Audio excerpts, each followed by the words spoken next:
আপনাদের দোয়ায় আমার 6টা মাদ্রাসা কুমিল্লায়। কয়টা? আসতে কয় কয়টা?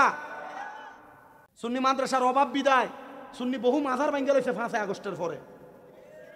ভাঙে নাই মাজারগুলা? আপনি পারেন না কিছু করতে, কেন জানেন? কারণ মাজারের খাদেমরা মুড়িদান্ডার ফকেটের টেহাডি নিয়ে নিয়ে তার ফকেটটা ভারী করছে, দামি দামি খানা খাইছে, 12 বিল্ডিং বানাইছে, আর মাজারটিরে ভাঙছে। কথা কন না কেন? এই মিয়া, ওই মাজারে টাকা দিবেন যে মাজারের সাথে মাদ্রাসার এতিমখানা আছে। যে মাজারের সাথে কোনো মাদ্রাসা এতিমখানা নাই, মাজারে কোনো টেহা নাই। কথা কন না কেন?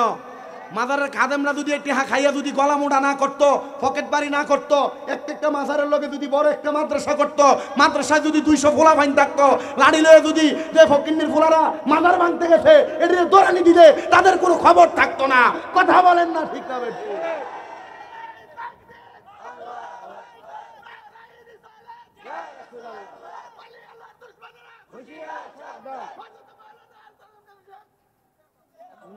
এখন থেকে ফিসাবরারে টেহা দেওয়ান বন্ধ।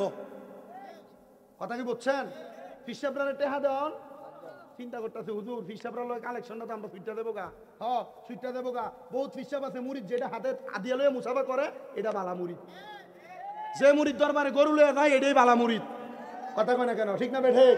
ফিসাবেরে হাদিয়া দিবেন এখন থেকে ওই ফিসাবেরে, যে ফিসাব কইছে আমার একটা মাদ্রাসা আছে হাদিয়া দিলে কামে লাগবো। যেই ফিসাবের মাদ্রাসা নাই ওই ফিসাবের কোনো হাদিয়া নাই, গরু নাই, ছাগল নাই, চাউল নাই, কিচ্ছু দেওয়া যাবে না।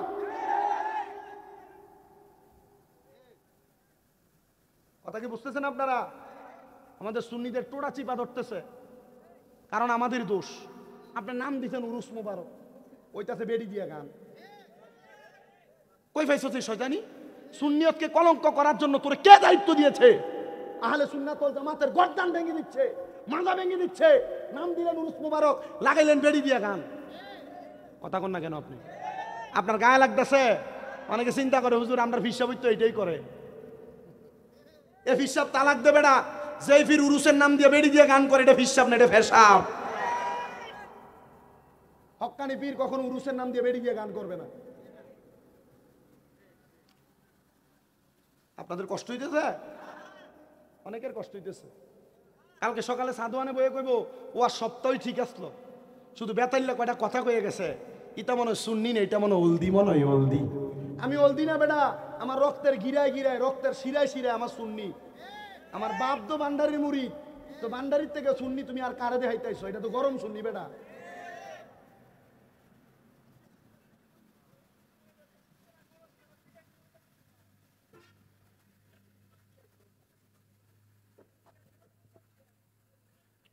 বুঝছে না?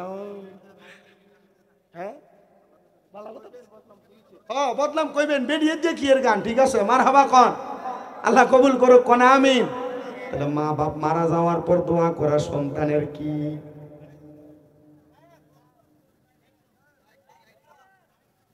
মা বাপ মারা যাওয়ার পর সন্তানের দোয়া করা কি? জোরে কন না, সন্তানের কি? ওই দায়িত্ব পালন করার দরকার আছে না নাই? মুহাব্বতের আওয়াজে বলেন দরকার আছে না নাই? যে মৌলবী করবো দোয়া নাই, ওই মৌলবী তালাক। কথা কন্যা ঠিক কিনা?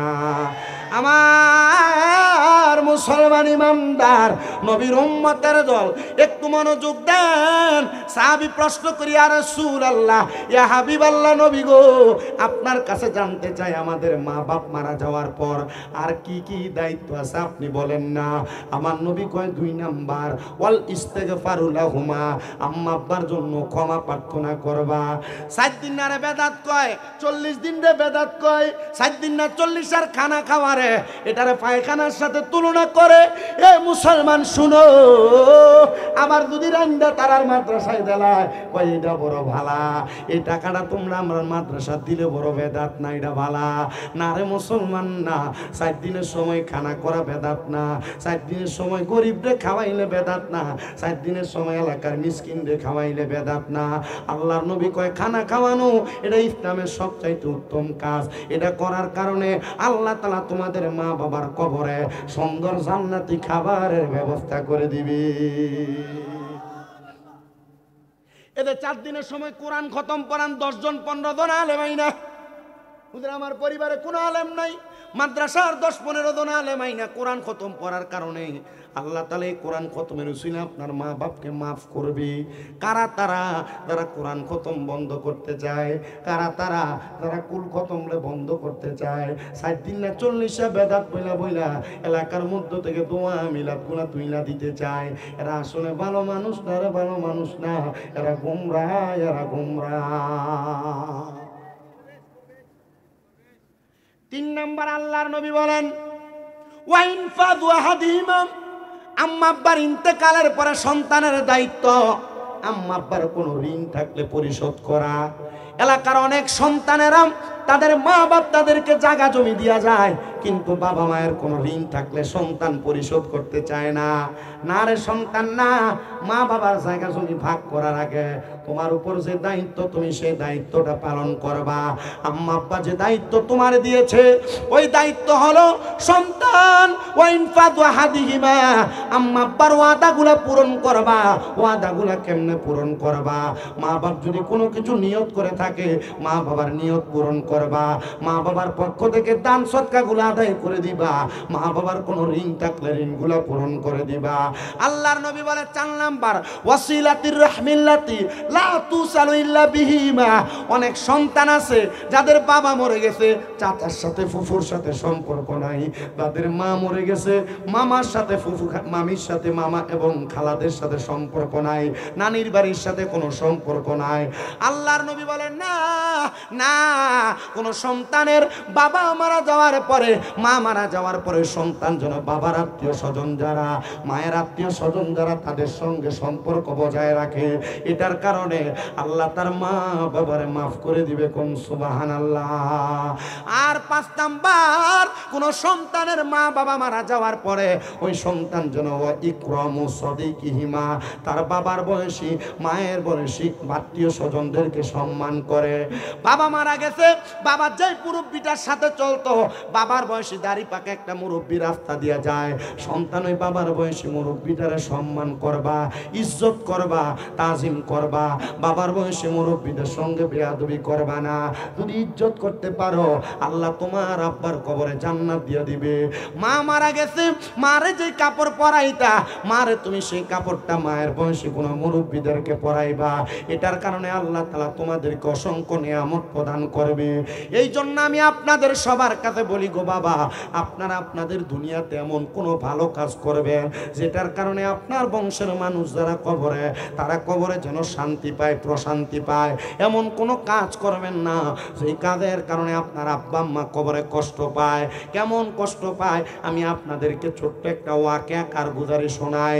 হযরতে আবু ইউসুফ তাফতাজানি রাহমাতুল্লাহ আলাইহি নামক আল্লাহ তাআলার একজন খাস বান্দা, যিনি বলেন আমার একটা ইচ্ছা ছিল, যে ইচ্ছাটা হইল আমি যখনই ফজরের নামাজ আদায় করতাম আমি ততক্ষণ পর্যন্ত নামাজের মুসল্লা থেকে উঠতাম না যতক্ষণ পর্যন্ত পূর্ব আকাশে সূর্য না উঠত। হে আবু ইউসুফ তাফতাজানি, আপনি কেন উঠতেন না? বলে আমার নবীজির হাদিসে মোবারকে নবী আমার বলে, আমি নবীজি সূর্য উদয় হওয়ার পরে 2 রাকাত দোহারের নামাজ পড়তাম, চাষতের নামাজ পড়তাম। আমি 2 রাকাত নামাজ আদায় কইরা তারপর আমি আমার নামাজের মুসল্লা ছাড়তাম। আবু ইউসুফ তাফতাজানি কয়, ও জগতের মানুষ, আমি প্রত্যেক দিনের মতো একদিন বৃহস্পতিবার দিবাগত বৃহস্পতিবার সকালবেলা আমি ফজরের নামাজ আদায় করে আমি চাষতের নামাজ আদায় করার জন্য আমার নামাজের মুসল্লাতে অপেক্ষা করতে লাগলাম। হঠাৎ করে আমার চোখের মধ্যে একটু ঘুম ঘুম ভাব চলে আসছে। আমি আমার নামাজের মুসল্লাটার মধ্যে সেজদার মধ্যে পড়ে গেলাম। আমি নামাজের মুসল্লাটাতে ঘুমায় গেছি। এমন টাইমে আমি দেখতেছি আমার সামনে একজন ব্যক্তি হাজির হয়ে গেছে, যেই ব্যক্তিটার নাভি থেকে মাথার তালু পর্যন্ত বড় সুন্দর, কিন্তু নাভি থেকে পায়ের পাতা পর্যন্ত আগুন ধাউ ধাউ করে জ্বলে। আপনারা বলেন বাবা, এমন কোন মানুষ যদি আপনার চোখ দিয়া দেখেন যেই মানুষটার নাভি থেকে মাথার তালু পর্যন্ত সুন্দর স্বাভাবিক দেখা যায়, কিন্তু নাভি থেকে পায়ের তালু পর্যন্ত আগুন ধাউ ধাউ করে জ্বলে, আপনি কেমন ভয় পেয়ে যাবেন? আপনার কাছে কেমন আফসোস লাগবে? হযরত আবু ইউসুফ তাফতাজানি বলে, জগতের মানুষ, আমি যখন দেখলাম এই ব্যক্তিটার এই অবস্থা, আমি তারা জিগাইলাম, এ কবরের মানুষ, তোমার কেন এমন অবস্থা আমারে বলো। উনি আমারে ডাক দিয়া কই, শোনো, আমার দুনিয়াতে 2টা কন্যা সন্তান আমি রেখে আসছি। আমি দুনিয়া থেকে চলে আসছি আজকে 12-13 বছর হয়।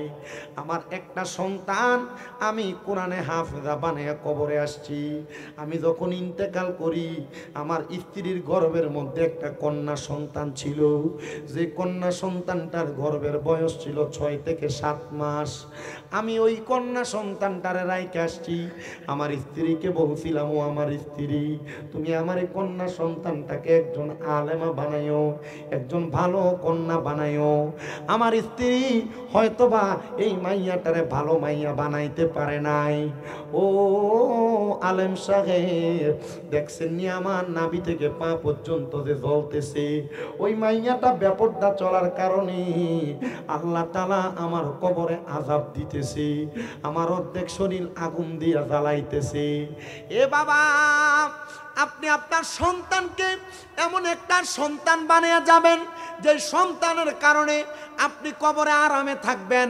আপনি আপনার সন্তানকে এমন বানাইয়েন না যে সন্তান অপকর্ম করবে আর আল্লাহ আপনার কবরে আগুনে জ্বালাইব। এমন অপকর্ম করার কারণে আপনি কিন্তু দুনিয়াতেও ভালো থাকবেন না, আখিরাতেও ভালো থাকবেন না। আবু ইউসুফ তাফতাদানি বলেন, আমি আবার ঘুম থেকে জাগ্রত হয়ে গেলাম। আমি ওই দিন আর চাষতের নামাজ পড়ি নাই, দুহারের নামাজ পড়ি নাই। আমি যখন চাষতের আর দুহারের নামাজ পড়লাম না, আমি না পড়ে সোজা বের হয়ে গেলাম, তালাশ করতে লাগলাম কে আসরে এমন কোন মহিলা যার গর্ভের মধ্যে একটা সন্তান রাইখা আর একটা সন্তান রে কোরআনে হাফেজা বানাইয়া তার স্বামী মারা গেছে।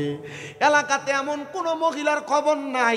ওই তাফতাদানি রহমতুল্লাহ আলাইহি বলেন, আমি আমার এলাকার একবারে পূর্ব দিকে নদীর কিনারায় গেলাম, সব ঘর তালাশ করলাম, কোনো ঘরের মধ্যে আমি এমন মানুষ পাইলাম না। একটা ঘর দেখলাম, যে ঘরের ভিতর থেকে লক করা, তালা মাইরা আটকায় দেওয়া। আমি ওই ঘরের সামনে যায়া সালাম দিলাম, আসসালামু আলাইকুম ওয়া রাহমাতুল্লাহ। আবার সালাম দিলাম, আসসালামু আলাইকুম ওয়া রাহমাতুল্লাহ।